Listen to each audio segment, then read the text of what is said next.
There's a very good reason President Barack Obama was trounced by Mitt Romney in Wednesday's first presidential debate.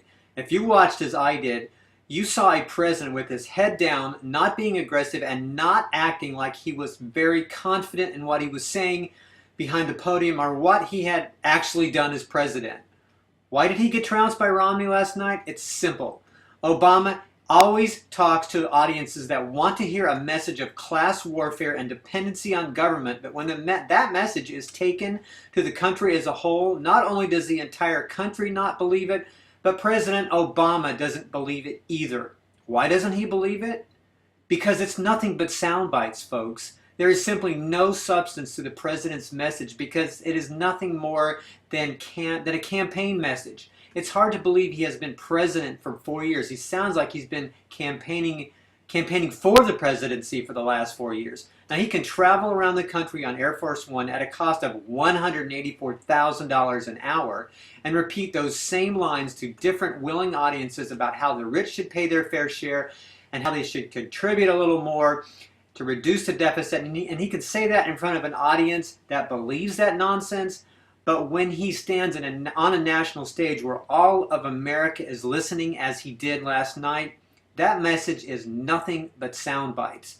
And these sound bites is all the president has been saying for the last 4 years of his presidency. And frankly, people are tired of hearing that stuff. What does he mean when he says those who succeed should contribute just a little bit more? Is that not just a sound bite? So someone like Mitt Romney, who pays $3 million a year in taxes every year, needs to contribute just a little bit more because that's not enough to fund the ever-growing whims of government. It became very evident early in the debate Wednesday night that the president knew he couldn't keep campaigning to a mixed audience without the benefit of the usual lapdog media. President Obama said a couple of times that Romney's tax plans wouldn't work simply based on the math. He said, it's the math. It's arithmetic. You know what? But he never offered one statistic or one equation to back up that statement, as contrasted to Romney's plethora of statistics and numbers he kept throwing out.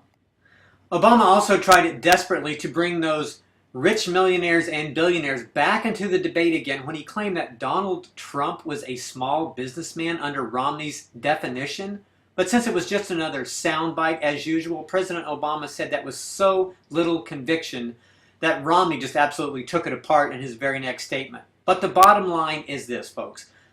Obama's message of class warfare and government spending to boost the economy can only be preached to those willing to hear it. He has to have a captive audience when saying nothing more than these campaign slogans that he's been saying for 4 years. Conversely, Mitt Romney's message, whether he carries it out or not, because we know how politicians are, of course, is one of growth, better jobs, success, and freedom from government intervention to make things better.